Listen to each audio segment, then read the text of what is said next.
Good evening, everyone. Welcome to Defenders Live. I'm your host, Lora Thorson. Amanda Suffecool is a firearms instructor and the host of Eye on the Target Radio, where she spent years in long-form conversations with instructors, advocates, and everyday gun owners across the country. She's actively involved in national advocacy through the National Rifle Association and the Second Amendment Foundation. And she's worked closely with communities like A Girl and a Gun and Women for Gun Rights. She was just awarded the Sybil Ludington Women's Freedom Award for outstanding dedication to the Second Amendment, presented by the NRA.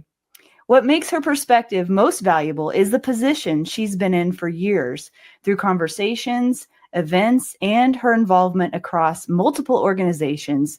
She's had a broad view of how this space actually operates. She's seen where things work, where they fall short, and how people tend to navigate it at different levels. In this conversation tonight, we're going to explore what she's learned along the way and what it reveals about responsibility and the improvements possibly needed for the future.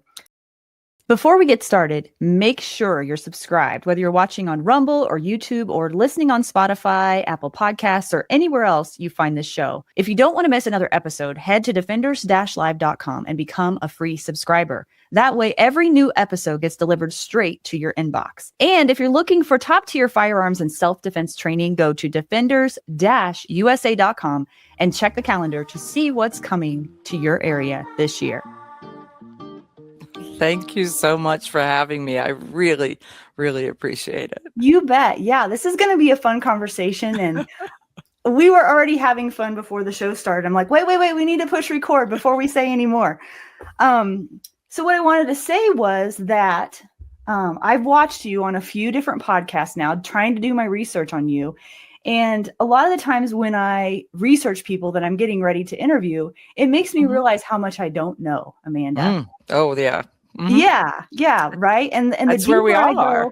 Yeah, the deeper I go into this space, the more I realize how much I don't know. And instead of just being embarrassed by that, I just hope that if I need education in some way, that you'll do that. You've been in this space for so long, and I've only been in it for like 10 years as an instructor, and I'm just in my own little corner of the world. There's just so much that I don't know. But I'm really fascinated not only about your background, but about how you have dedicated your life to service of helping educate people about the Second Amendment and about pushing this forward. What you're doing is just unbelievable. I just think to myself, I was thinking about it today. I'm like, how does she do this? First of all, how do you have the time and the resources to do it? You know, I'm thinking of all the things like, gosh, I want to get more involved, but I don't even think I could add anything more to my life. And I want to be of service to people. And I am trying in my small little way here on Defenders Live, but gosh, you just blow it out of the water. I mean, where do we start with you? You make me sound, I don't know, but no, here's how I started or how I did this. And I'm not doing anything special. I'm really not. I just keep looking at people going, how can I help you? You know, what are you doing and how can I help? And my friend Kelly Pigeon out of Pennsylvania, she would say, are you open to feedback? Right? She offered help to people. And some people are like, yes. And some people are like, oh, no. Right. Mm-hmm. And so I look to people who are doing something and say, you know, if I know something about it, how can I help you? How can I give you a hand up? How can I, whatever that is, how does whatever I know fit with whatever you know to accomplish whatever we need to accomplish? And so, so that's really the thing. I mean, as part of this, I mean, you make me sound way more altruistic than I really am. You know, I'm just more curious. Yeah, I love that about you. Your heart shows through, though. In the I think I watched 3 different podcasts you were on today to try to learn more about you. Okay, and that was the common thing that I saw through everything is this consistent heart of service. You talked about when you first got on the board in 2023 of the NRA. And I do want to talk about the progression of the NRA and where that's going, because that's really exciting to hear. But it is a really uphill thing, it seems like. And when you were talking about some of those meetings being 15 hours long, and this is a volunteer position, Oh yeah. Oh yeah. So you can see the people that are listening or watching right now. Okay, I'm not just tooting her horn to toot her horn. Anyone that would volunteer to go through 15-hour meetings like that Yeah, and be three so times a dedicated. year. Three times a Yeah. year are those type meetings. And we were duking it out. It wasn't just all polite stuff. It was the hard part for me was I had to learn Robert's Rules of Order frontwards and backwards, right? Mm. But other than that, it is like the NRA part. You look at it and say everybody on that board got there because they had some background, some history, something that put them on someone's radar to become part of the NRA. And they intend well. It's just we may not agree. And then the struggle, the hard part really becomes there's a lot of us, right? The NRA has got a big board, but it's a volunteer board. So you have to look at a couple things. And right now there's this big hue and cry to make the board smaller. Well, most corporate boards, when you look at them, people are picked. Oh, we need an accountant, or we need a lawyer, or we need this skill or that skill. And so they bring those on. Us, the NRA board, you get what you get, and then you have to try to figure out, okay, how are you going to run what you've got with what you've got? So there's a piece of that. Then you look at it and say, there's 70 people in the room, and they are all type A. Most of them own a company or are used to being in a supervisory or management. I mean, right now we've got 3 generals. Tell me that they are not used to like telling you stop, drop, and give me 50. And I'm like, no, sorry, excuse me, sir, but no, right? So and you guys, how well do you guys know each other? It takes some time to do that too. It really does, kind of getting to know different people. And I have to say, I think that's probably the superpower that I bring to the board is that I'm a degreed engineer, manufacturing engineer, problem solver. That's kind of my background. And so I would work with companies that were in distress or in trouble.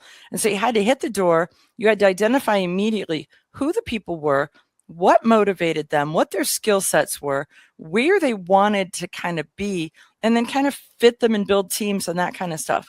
So I'm pretty decent at looking at skill sets and looking at personalities and looking at people and trying to mesh some stuff to make it to where, okay, here's what we're doing here. Would you and you like to help me in accomplishing whatever that is? And so, but I really, when I joined the board, it was still absolutely led by a group of people that I fundamentally disagreed with. And I got on the board, and the first thing that they did was they extended the president's term of service. They pulled out a vice president who was intending to be president. They kind of spanked people and did some stuff, and I'm like, I'm not buying into a lot of this. And so instead of voting for it, where it seemed like a lot of the room was voting for it, I abstained from voting. I just said, I'm voting present. I'm not voting for this. It was going to pass, but I was not going to put my vote on it. I was not going to put my name on it. Well, that just by abstaining from voting, then put baby in the corner, if you will.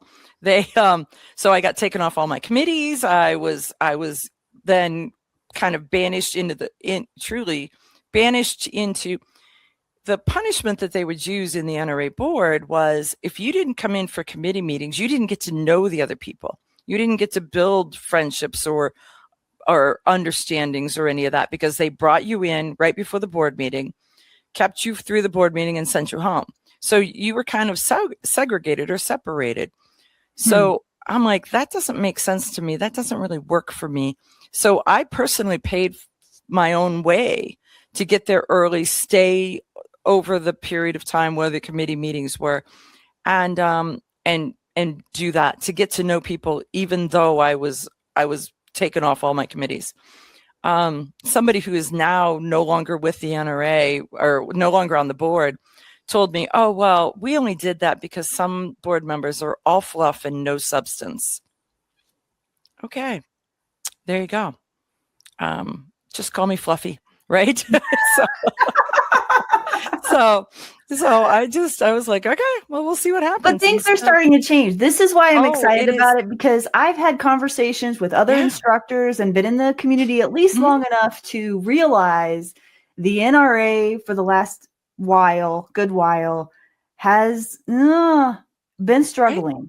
A lot of people have not been on board with what they're doing, and have not been on board with, like, what are they doing? Like, there's just like this confusion around, like, what do they even stand for anymore? Well, and so you're working to change that. And it sounds like in 2023, you got on the board, but now there's this thing called the Reform Party. Could you speak to that and how that's been implemented? Yeah. So what happened was that there was a group then.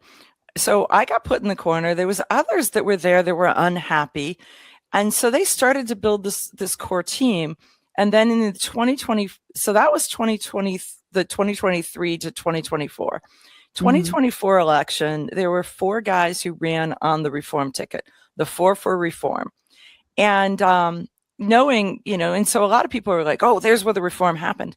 Well, there was a group that was waiting to receive them. There was a group that was kind of like, okay, we're inside and we can tell you how things work inside. So there was that. And then, so that happened. And then the next year we worked really hard to get people nominated by petition, because the nominating committee wasn't going to nominate anybody. So we actually got 13 board members on the board by petition, by the petition of members. I mean, it was reminiscent of what was the movie, the Santa Claus movie, Miracle on 34th Street, the one where Santa is at the trial and the post office said, well, if he's Santa, we're going to deliver the mail. That's kind of what it looked like, because every signature that someone did by petition had to be a wet signature. Couldn't be a online, couldn't be a scanned. It had to be signed in ink and then the original copy. So they were having people just, here's a petition, print it out, sign it, one person, if you get 2 other people, whatever, and then mail it to us. And so that mail just kept coming in every day for 13 candidates, and they needed like 400 signatures each, plus the safety aspect. So you start to think about how much mail that is. Right? Yeah. But it worked. And so I'm going to say that a lot of people are like, oh, I think the NRA is starting to turn around. I can tell you that the NRA actually hit the bottom. The reformers took control in September of 2024. That is when the other side realized that we had some control. We had the votes and we were talking. And so it was a real shift.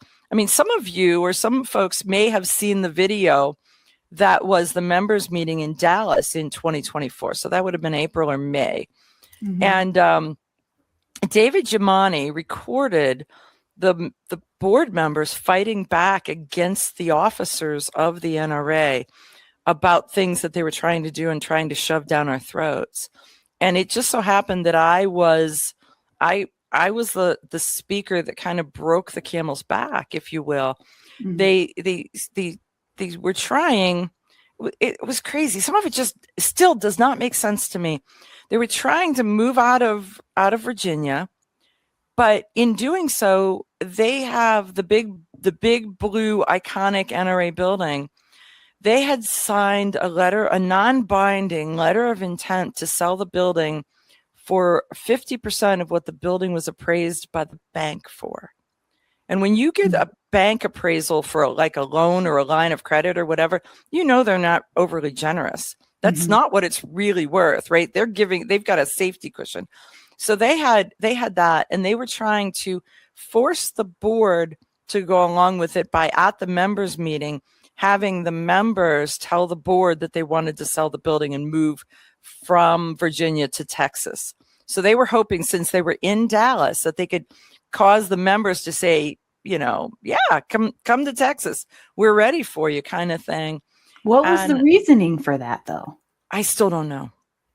There's things that happened that still, to me, I can't make them make a lot of sense. So, so I stood up and I didn't say that I was for moving or not for moving because I didn't have an opinion on that. What I had an opinion about was the fact that we have elected all of these board members with all of these skill sets to analyze and make the best decisions for the NRA, and they weren't going to let the board do it. They weren't going to let the board discuss it. They had a special committee that was supposed to look at this and come back to the board. They just didn't do it, right? And so I was like to the members, please vote this down and send a message that you expect the board to do their job. Yeah. I want you to use the skill sets that we've all voted for these board members to be. And so I spoke, and immediately the president at that time was like, well, Amanda, how long have you been on the board? What do you know? What can, kind of like very condescending. What can you know? You're just a girl kind of thing. And it was like, dude, fighting words, right? So it was, but I didn't have to say anything because the members took offense at his tone to me to such an extent that they booed him off the stage. Wow. And it was fabulous. That is fabulous. So it was really good because it showed that, they were listening. They were trying to figure out what was going on. They were listening. And so to that point, 2024 was the year that the NRA shifted and changed, and the reform folks got it back under their control to a point. I mean, there's a lot of work to be done. It really is a turnaround organization. And when you tie that to all the COVID stuff and where there was, people weren't going to training, people aren't showing up to things, all of this kind of stuff, employees aren't allowed in a building, you add that as a financial distress, then you add the political climate and all the gun companies and all that financial distress, there's a lot of stuff that needs to be worked through. Yeah. And it's not going to happen overnight. It's not. And then I just want people to know that I believe it's in really good hands. We finished 2025 in the black, so positive to a budget and in the black financially. So the reports that the NRA is going to be bankrupt and gone are premature and wrong. So they've also, this year is still, we're ahead of budget by first quarter by like $1.7 million. So we're getting ahead of things, and we had to do a lot of cuts, but they were cuts that now we can look at it and say, okay, what do we put back? How do we do it? Where do we expand? Let's expand based on making the most amount of sense. What's the best returns? Just know that, for a big portion of what's going on with the NRA was that when Letitia James came after the NRA and told them that they wanted to defund them, they wanted to shut them down, their goal was to take them completely apart financially and give their assets to the other gun safety organizations, the red shirted mommies and Bloomberg. They also tout that they're gun safety organizations, not education, but and so the lawyers told the NRA to just shut up, don't argue, don't be out in the public, don't say anything about anything because it'll be used against you. So think about how, or any organization, how well will any company make it if they stopped advertising in 2018 and didn't start again until 2025? Yeah. So 7 years of not talking about you at all. Yeah. Yeah, so, I can see that. And I'm curious what the vision is for the future. Like, do you have an idea of like what the top 3 priorities are moving forward? Well, I'm in charge. I'm the chairman of NRA Media, so communication. So we're really that. So that's my wheelhouse. Being the only female that's nationally syndicated that does Second Amendment work in the nation. Pretty cool. They're like, hey, maybe she knows something about media. So yeah. So I'm the chairman there. So communications, and budget wise, we had to do something with the magazine, but the digital stuff is amazing. And the new app that we just came out with now gives you every one of the magazines. So when you want a magazine, I mean, I don't know about you, but I get up in the morning and I get my breakfast drink, and I move to my computer and I read the latest news, right? And I don't read it on paper. I read it on the computer. And so many of our members do. We just need to make it available to them and easy for them to find and easy for them to get to. Yeah. So that's going to be a big piece. Education and training, competitions, those are the things. That's where NRA cut their teeth, is training people and competing and honing their skills and getting better. But, we've got museums. We've got 3 of them across the country.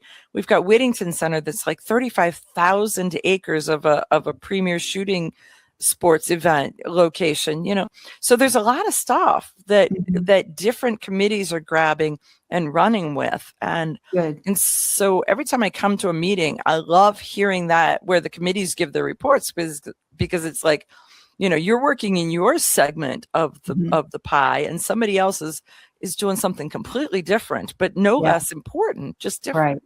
Right. Yeah. Was there anything that you learned through this year's annual meeting? Because I know you just got back from the annual meeting. Literally just got back.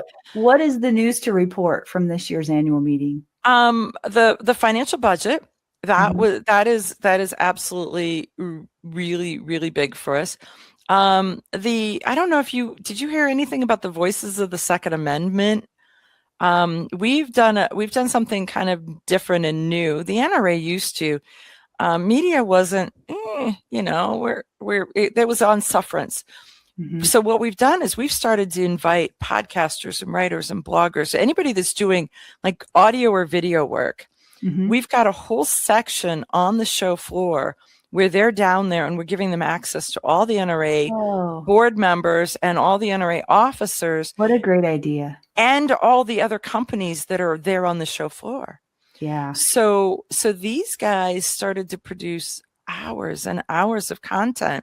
And so you'll start to see it, but it's under the tag of Voices of the Second Amendment. Okay. But we're trying to, and it's not all just big guys, because little guys grow up to be big guys. Yeah. You've got to start somewhere. You've got to give people a hand up. They've got to be able to have some successes. So we have little podcasters, we have big podcasters. So some of them are syndicated. Some of them are on TikTok. Some of them are on Rumble. Some of them, we tried to pick all the different platforms, and depending on their size, they either got a full booth for the full weekend, they got a half a booth, or they got a third of a booth. So depending on their size, they could timeshare with 2 other podcasters in their booth. And so they got 3 hours of time, and then the rest of the show to walk the floor and talk to people.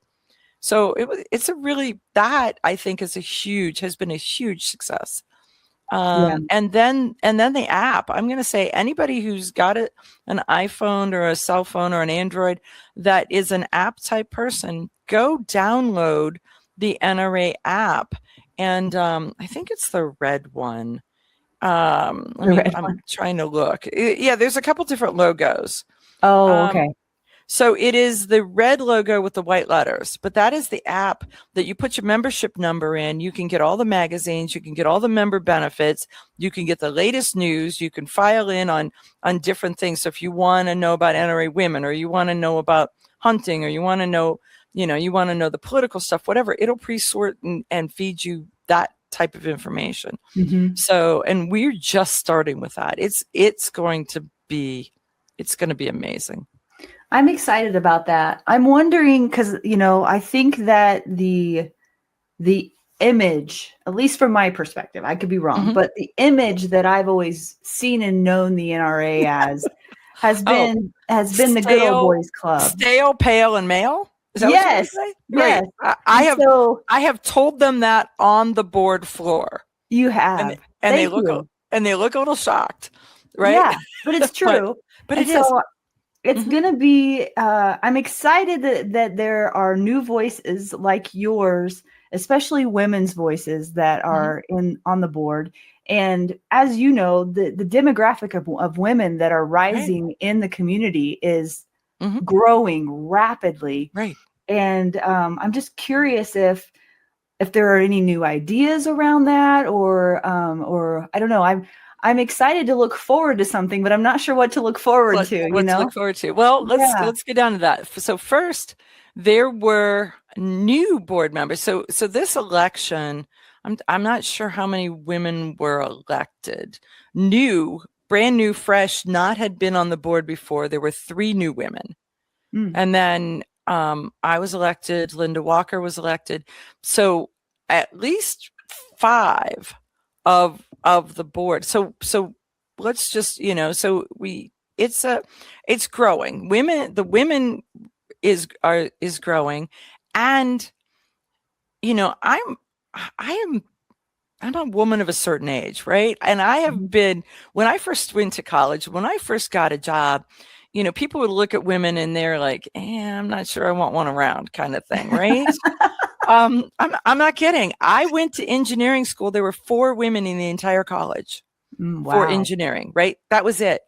I worked at a drop forge. They gave me a hard hat with my name on it, just to identify the body, because they didn't figure I would survive, right? So now these women are not there because, we've got to hit a number or we've got to hit a quota. These women are there because they're professional shooters, because they're business people, because they run, they run a range. They know, they've got social media stuff. They do HR for a company. They've got skills, those skills we need on the board, we need in the leadership. And so it's amazing watching that part. Because I'm always hesitant to talk about, representation as a such without looking like, you're just trying to do DEI. And and it's not, and I work really hard to be like, when I go somewhere, they're not looking at me going, oh, well, she's a girl, so what does she know, right? I'll go, I train a couple times a year at different places, so that when I'm standing next to other members and I'm shooting, I can shoot, right? I have those skills. Right. When I need to take something apart, I can take it apart. When I need to put it together, I can put it together. Those types of things. And so, I'm always very cognizant, very careful about that, because it's these gals got there on their merit, and it's not amazing. Easy to get there. You were explaining, like 4 years it took you, right? Of running. Yeah. Oh yeah. 4 years. It's not like you just put your name in a hat and just got on the board. It was. Oh no. Yeah. They kept looking at me like, what? Yeah, no, absolutely. Right. Yeah. And then somebody told me that because I'm blonde, I'm not real smart. And literally. And I'm like, well, I don't think those two have anything to do with each other, but if you want, I can bring you my patent, because it kind of proves that maybe the US government says I'm not stupid. Right. Yeah. But it's just like, but my big thing is I choose not to take offense. I may remember, but I'm like, okay, the only way that you can really offend me is if your opinion really matters. Yeah. And so by the time they say something that's that stupid, their opinion doesn't really matter. I heard this quote the other day that said, don't take constructive criticism from anyone who's never built anything in their life. Yes, exactly. Opinions only matter from someone who has done something worthy of having an opinion. And that's what I think anyway. Yeah. So I'm a little bit curious, and I don't know how much you know about this, but I'm going to throw it out there because it for me personally, it's something I'm interested in regarding the NRA. And that is the instructor certification process and the training programs that the NRA offers. Are you aware of any renovations that may be happening there in that department? Because that would be very wonderful to hear about if you know anything about that. So I'm not on the education and training committee. I was in 2024 after I got back, and they had to put me somewhere, right? After they banished me the next year, they had to put me on something. So they put me on education and training. I've been an instructor since 2003. I've been an instructor since 2003. So I was like, okay, I know a little bit about this, but I really looked at it and went, my skill set is not like proofreading books and typos and stuff. I'm like a big concept person. Mhm. So I can read over every typo that you've got in the book, unless it's a huge clunker, because in my head, you're already right. It's there, and I just keep going, right? Mhm. I'll fix the word in my head and keep going. So that's not necessarily my skill set, but we did a whole survey that said, let's talk to the instructors and let's find out what are you teaching? What do you like? What don't you like? Are you teaching NRA courses? Are you teaching courses that aren't NRA sanctioned, but using your NRA certifications? Does your state require NRA courses for like concealed carry, that kind of thing? Or does it require just you to be certified? So we did some of that, and we dug into that. So they have a pretty good understanding of what the instructors have going on. Then last year, what they did was, you may know some of these names. The committees inside the NRA are made up some of board members and then outside experts. So the education and training outside experts, they brought in Tim Kelly from Apache. They brought in Brian Hill from the Complete Combatant. They brought in Carl Wren. They brought in Mike Oxner, right?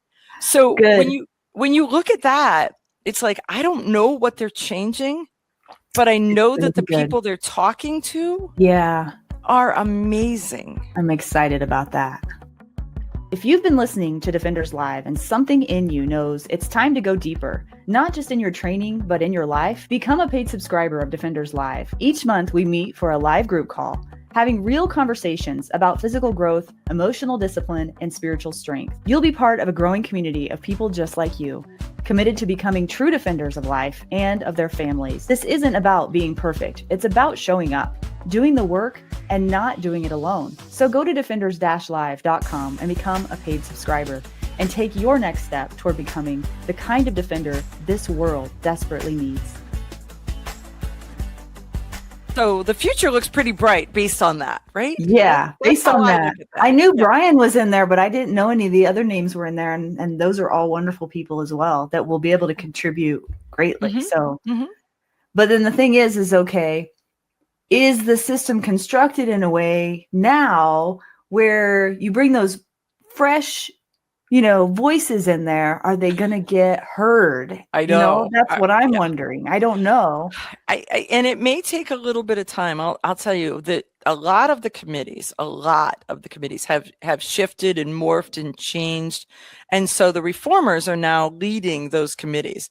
So it's a shift, and and God bless the employees, because everybody came in and just, it was like, here they are. And now they're living in an anthill and there's people buzzing everywhere. And so, but no, I think it's positive. I think it's good. Is it as fast as I want? No, I'm not a waiting kid. I am not at all. And it's a big machine. So it's a big machine, and we have turned it around. And so it's starting to chug and heading in directions to where when outside people that are not inside the loop see the change, that there are changes, know that there's a lot of them that they've not seen. So that is so positive when I hear somebody say, I see some changes. And I'm like, yeah. And that's where the media and PR comes in, Right. That's so essential, because like you said, they went dark for so long that I felt just like, where do they stand? What's even happening? I don't know. And then there's other groups that live on donations or fundraise on, absolute cut and dry, no compromise, that kind of stuff, that their goal was, if I can step on the NRA, I may be able to get whatever they were getting, kind of thing. So when we went dark, they talked. And so that too did not, so we've got to battle some of that. There is no doubt, where people are like, okay, not another dime to the NRA. And I get it. And so for a couple of years, because I donate my time with Second Amendment Foundation for their AmCon, which is kind of helping the new media come up, that kind of thing. That's where I'm at in there. But I'm a life member of SAF, and I've been going to Gun Rights Policy Conference since, I don't know, maybe 2017, somewhere right in there. And but people are like, not another dollar to the NRA, and I was like, okay, if you said you were giving to the NRA and now not another dollar, which gun rights organization are you giving your money to? Because and then they look at me and I was like, no, I need to know that you pivoted and you gave it to somebody else. Then I'm going to have faith that you stood on your principles. Otherwise, you bought a hamburger with it and you're just a cheap bastard. So tell me, which way did you go, right? If you've picked another one to support, I support that 100%. Because we're all in this. If you watch now, here's another change in the NRA, and I think it's fabulous, is if you look at the press releases that have come out in the last year, they are co-sponsored by the NRA, by Firearms Policy Coalition, Second Amendment Foundation, Gun Owners of America, American Suppressor Association, where they're doing something, and then a group of them are putting out press releases saying, we're working on this together. That's good. You've not seen that ever, and they are working together. That is a huge stride. Yeah, for sure. Yeah, and I think that way too. I mean, there's some of that goes on in the trainer community as well, and in certain circles. And I think that stigma of us versus them, and I, I'm a trainer, but I'm not going to refer you to this other guy, and all this stuff is like, I remember getting into that and being like, I don't want any part of that. I want my students to go to all different kinds of trainers. I mean, and I just didn't understand the reasoning behind that, of it being a threat of another trainer. And so this is kind of the same concept, like, hey, this is a community of people. We need to stick together, because if we all separate and work against each other, we're not gonna move this forward. This is all just going to collapse. Some of them, and some of that is kind of like the old high school cheerleaders, right? And it's like this click to that click. And it's like, get over it, kids. Right. Just get over it. Look at the people that are coming for education. Look at them and do what's best for them, because that's really what this is about. Yeah, totally. Wow. I so appreciate you coming on and helping me understand a little bit more about where things are maybe headed, because we're in a crazy time right now. The political environment has changed dramatically. It feels like just as soon as I think I kind of know what's going on, then I don't know what's going on again. Things are changing so rapidly, and just to know that there is new life that's going to be breathed into this organization is encouraging to hear. And I'm inspired by that. And it's so needed. It really is. So one of the things that the NRA is going to do this year is, you're familiar with the group, the Women for Gun Rights, right? Yep. So Women for Gun Rights typically does a fly-in into DC once a year, where gals from all 50 states come to DC. Yeah. This year, they are doing a rally in front of the Capitol, and the NRA is working with them. They're going to do it together. So Doug Hamlin's going to speak, John Comerford's going to speak, so NRA ILA. So there's that kind of stuff. We're still putting it together, but pay attention. Go to womenforgunrights.org and mark their website and just keep checking. It's going to be in September, but Women for Gun Rights is doing a fly-in. And so the combination, and they're doing a summit, and the summit this year is open to anybody who wants to come. And so you'll learn, if you are interested, you get to come to the rally, you get to hear all of that, you get to get all kind of rah, and then you learn how to walk the halls of Congress, and how to testify, or how to talk to people, or how to make meetings, and how to do stuff. Plus, you're steeped in this history, so it's going to be amazing. It's the 10-year anniversary of Women for Gun Rights, and it is going to be amazing. Have you been to the Capitol? Have you walked in DC? I've been to DC and I've seen the Capitol, but I've not been in the Capitol. Okay, so you've got to, if you're as a Second Amendment person, I'm going to say go to the Senate buildings, go to the House buildings, right? Walk in those buildings and then visualize the people who were there before us. Everything is just classy and classic and beautiful, and it's it's worn and it's got handprints, and so you'll walk down a handrail, and the handrail, you can see where, okay, right around this corner here, nobody really holds on, but they take 3 steps and then they get a hold of it. So it goes from kind of this green color to shiny brass just because everybody's rubbed it. Yeah. You go down to the bottom of the steps, and the steps are made out of marble, and everybody shortcuts to this spot. So they come down the stairs, and then they all cut to the corner to cut around the corner, and their foot pivots just enough that every footprint grinds a little bit of sand into that. And so there's a divot from millions of feet that have come before us. Wow. Right. And that's the stuff that when you're in there, you're watching them make laws, and you're watching them do this stuff. And it's like, I so respect this town, this history, these things, those people. And it's just amazing. And the summit is an opportunity for people to come in, and I think I'm going to be one of the guides, and I want to be able to share my sense of awe with my team as they come. Amanda, you are a remarkable woman. Yeah, right. You really are. You have a hard time taking a compliment, I've noticed, but you're a remarkable woman and for so many reasons. And I think about the dedication that you've given not only to your radio show, that you co-host with your brother, right? Correct. Mm-hmm. Yeah.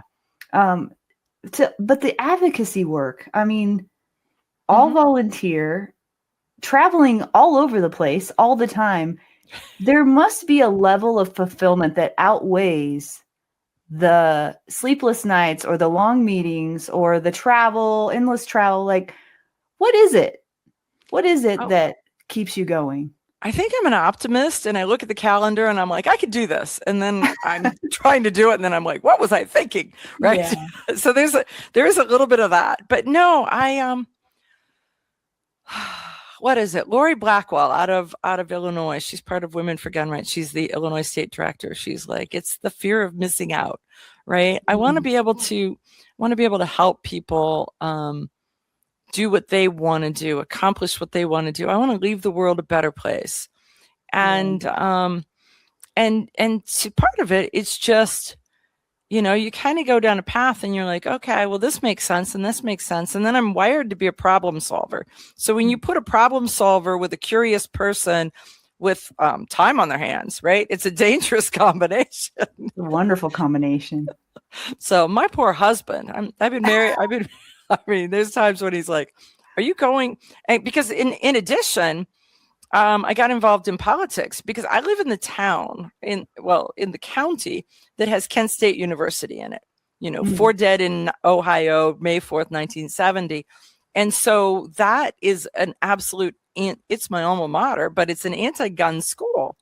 And so they tried to do some preemption law stuff. And I was like, yeah, no, I need to know about this. How do I not know about this? And so they told me, well, in order to know if you get involved with the central committee, then the party will tell you. Okay. So I got involved in the central committee, and then I found out that it was like all messed up. So, I signed up to just know things in 2016, and by 2019, I'm the chairman of the party. Wow. Okay. So, and then when you're the chairman of the party, then, you've got to look at election integrity, and you've got to look at how do people vote, and what's the elections look like, and who's looking at those and all of that. So now I'm on the board of elections. Wow. So then, so it's that kind of thing where periodically it's like, wait, let me just look at everything and say, what fits in the buckets, and how do they fit, and how do they mesh, and how do they mesh to what I really care about? And what I really care about is the Second Amendment. Yeah. So I care about the Second Amendment. I care about elections, because elections have consequences to that. Same thing with there is a party that has a platform that is extremely anti-gun, and a party who's not. Okay, I'm going to be on the party who's not, and I'm going to work on making sure that I get as many candidates as I possibly can that are pro-gun. And then I was like, well, I need to make sure that the state knows that I'm pro-gun. So we'll just say that they're pretty aware. They're pretty aware that I'm pro-gun. Yeah, I would imagine.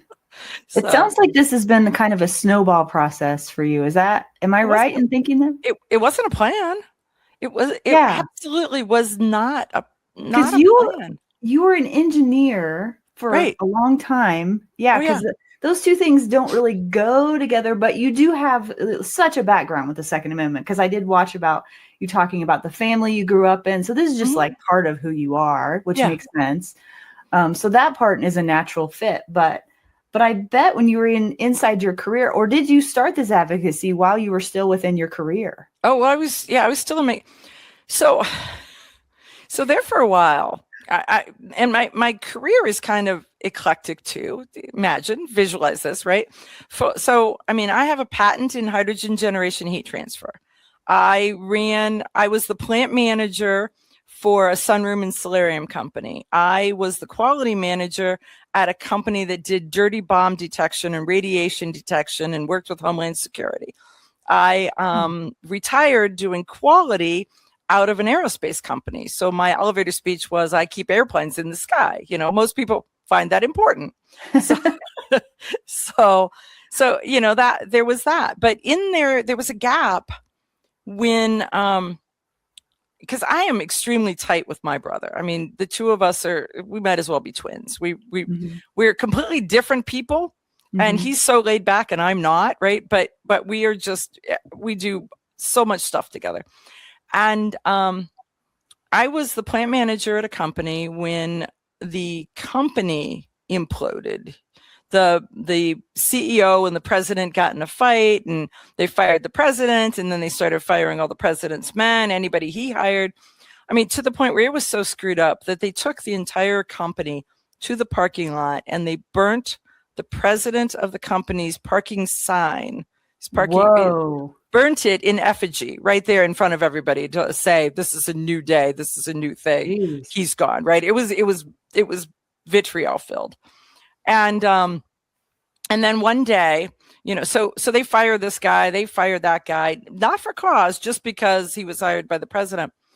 And then one day they finally came for me. But in the meantime, every time somebody went out, then I was doing my job and their job, because it's not fair to the employees that this isn't happening or that isn't happening. And I don't care how much upper management fights. These guys, think about it. You only have a job because you've got a mortgage and you've got kids in college and you've got parents to support and a dog to feed, and right. So management can fight all they want, but if you're not paying attention to the employees, that's a problem. And so I'm trying to fix things. I felt like Lucy Ricardo in the chocolate factory, where she's right, and I'm grabbing stuff, and it was that, right? It was bad. And then one day they came for me, and then I'm like, okay. But by that time I was internally, I was almost frantic, trying to just do so much stuff, right? And so I was sitting there with my brother, and I was like, I don't know what I want to do. Now I'm looking at it. The slate is clean. I don't have a job. I can apply anywhere. I can write my resume. I can do whatever I want to do. I don't know what I want to do. And he said, if I got to do anything that I wanted to do, he says, I'd open a firearms training school, because Ohio is going to pass their concealed carry and there's going to be a need. And I said, there's no money in that. And he said, oh yeah, there is. And I said, no, there is no money in that. And he was like, oh yeah. So I sat down and I wrote a business plan to prove him wrong. And he wasn't. He wasn't. So we opened a firearms training school, and then we opened a gun shop, and then we, and it just kind of morphed into that. And when was this? How old are you at this point? I'm just curious. 40. Okay. I'm 40. mid 40. So yeah.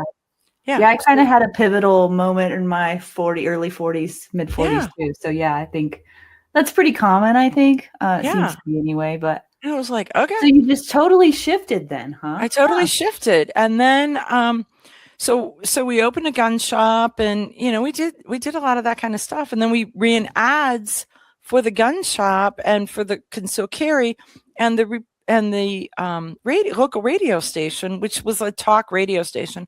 They were like, nobody has answers on concealed carry. And I'm like, it's easy. They're like, it's not easy. Nobody knows the answers. And I was like, did they read the bill? Because Rob and I read the bill. It's 168 pages. We read everything. We tabbed it. We looked at each other. What do you get out of this? What do you get out of that? So we went on the radio to answer questions. They asked us for a 20-minute interview. They kept us for 3 hours with people calling in. So then they called us and asked us to come back next month. We did it again. Then they offered us our own radio show once a month for an hour. Okay. Well, then I think it was 3 or 4 months into it. They were like, how about once a week? Right. And so again, it wasn't that I planned to be a radio host. It was at the right place at the right time where there was a need, and you stepped into the need. It sounds like when you see a need, you step into the need is what I see this over and over again with you. It's kind of that. If that's probably the best description. I mean, because people will talk to me and I'm like, I in a lot of cases, I never got a promotion for a job that I wasn't already doing. I mean, I was doing it and then they'd promote me and give me the title, right? It was that. It's always been kind of that thing. So I finally had to retire because I had an opportunity to go to Mar-a-Lago. And because Trump was doing gun policy stuff. And I couldn't go because the FAA was coming in and auditing us. Oh. I was like, that stinks. And then not long after, 2 months, 3 months, Time Life magazine was doing an interview in New York. And I got an invite to go to New York. And I'm like, okay. And then a customer called and they're coming in.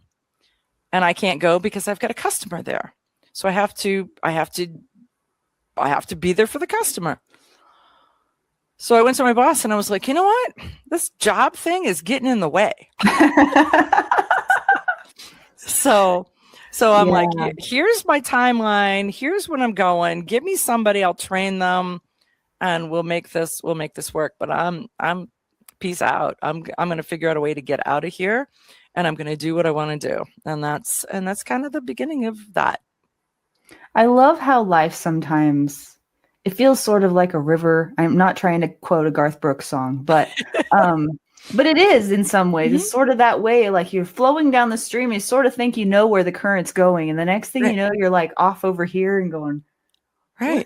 How did this happen? Like with my show, same thing happened. I'm a girl behind the scenes doing video production and photography. I'm behind the camera, right? And I like it that way because I am not visible. And then I realized there's a need. I just realized you and I are a lot alike in that regard. Imagine but that. I think you've stepped into way more than me, but I really feel like I stepped in time. There's still time. So. But I went up to Adam Winch. I don't know if you know Adam Winch, the founder of Defenders USA. I'm like, Adam, there is a gap here. There is a gap between, people aren't showing up to training. I think because it's too big of a leap for them to just think about it in their brain versus, oh, I'm going to sign up for this gun class. Like, I don't think trainers sometimes realize how big of a courageous act that is for people to sign up for their first gun. It's a courageous act. I remember my first time. It's a big, big deal. There's all this fear and trepidation, and you don't know what the instructor is like if you've never met him before.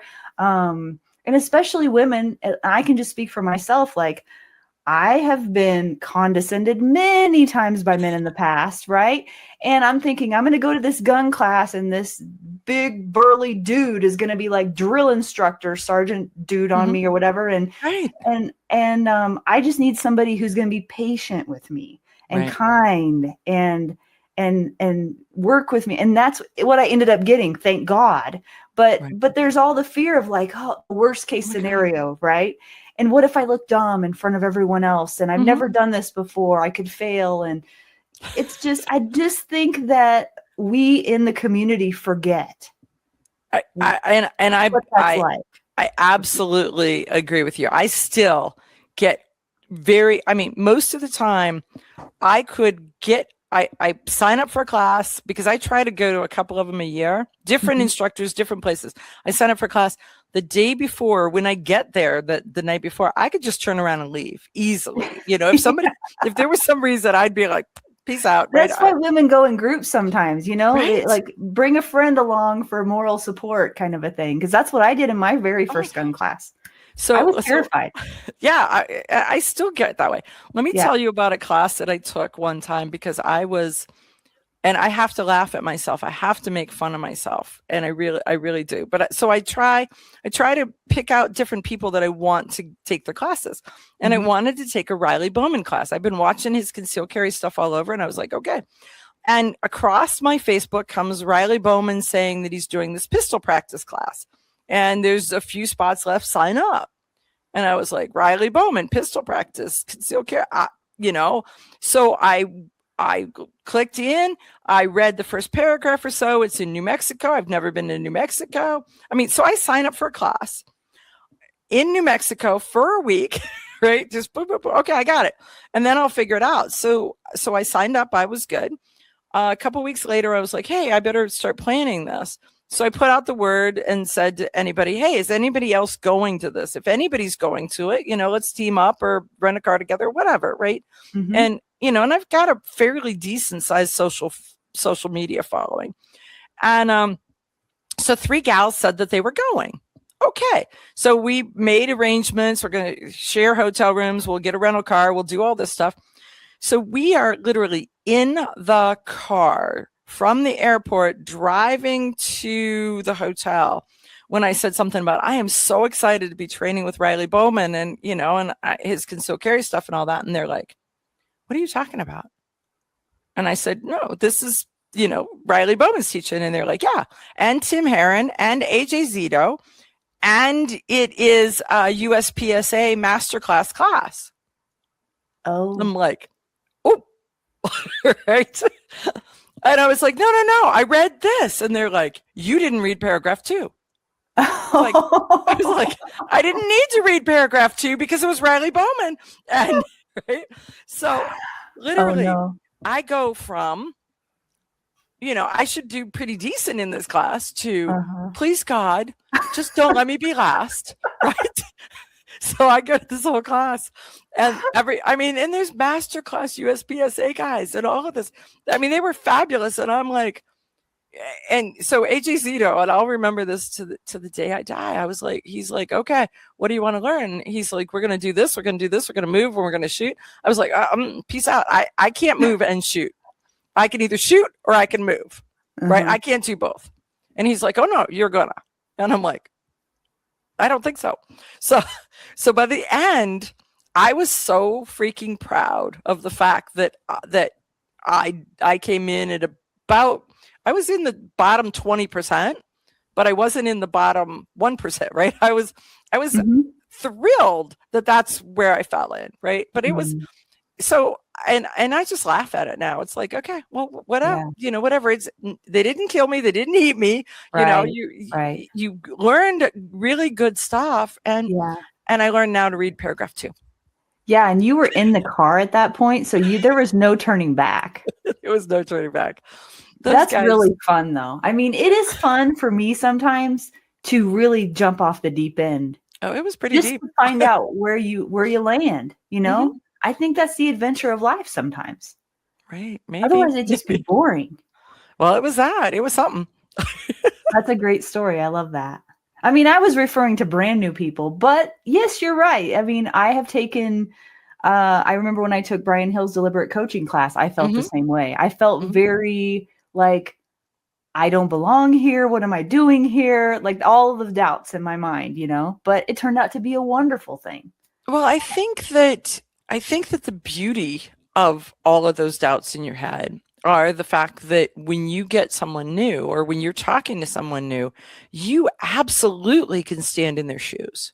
You absolutely know where they're coming from and you're empathetic to it. And so you're not just like, oh, don't worry about it. You're like, let me, I used to take my gun outside and load it and unload it too, because I was afraid that it would go off and I would shoot a hole in my tile floor. Yes, I know exactly where you're at there. And we're going to work on this together and you're going to feel better when we get done.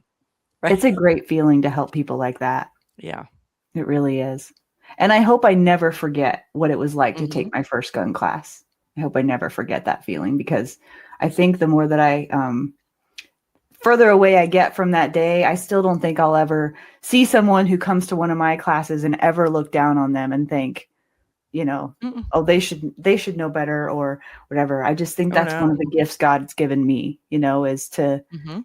keep that front of mind. So, well, this was a great conversation, Amanda. I feel like we could keep going, but it'd probably go off on all kinds of rabbit trails and not have any Boy, good. structure, and who knows where it would lead us. I might ask you to come back, later in the year or maybe even next year and give us another update because Oh, yeah. new things are happening. New things are happening. Absolutely. I And, never any thought new things would be happening with the NRA, but I'm No. really inspired by this. I'm really happy to hear this. Well, so I recommend that if people are thinking about joining a gun rights organization, the NRA is the behemoth. And Mhm. so join them first. I'm going to say, be a member of the NRA, be a member of Second Amendment Foundation, and be a member of your state gun rights organization. Mm. That's really, if you own guns, that's really where you ought to be. Yeah. I do want to plug your website. For those of you that are listening and not watching, it's ionthetargetradio.com. And I did find your social media. You're under your own name, Amanda Suffecool, on Facebook, right? And you're active there. And then Right. I put up the Women for Gun Rights website as well, because I think that's a great organization. It is. It absolutely. I'm getting ready to go. I'm also involved with a Girl and a Gun, their Legacy Foundation. Oh, They're are you? That's awesome. the not-for-profit portion of it is they're working on building a legacy for women to continue on. So building a range, putting everything Mm. together. So I'm just blessed to be around amazing, strong women doing really good Second Amendment work.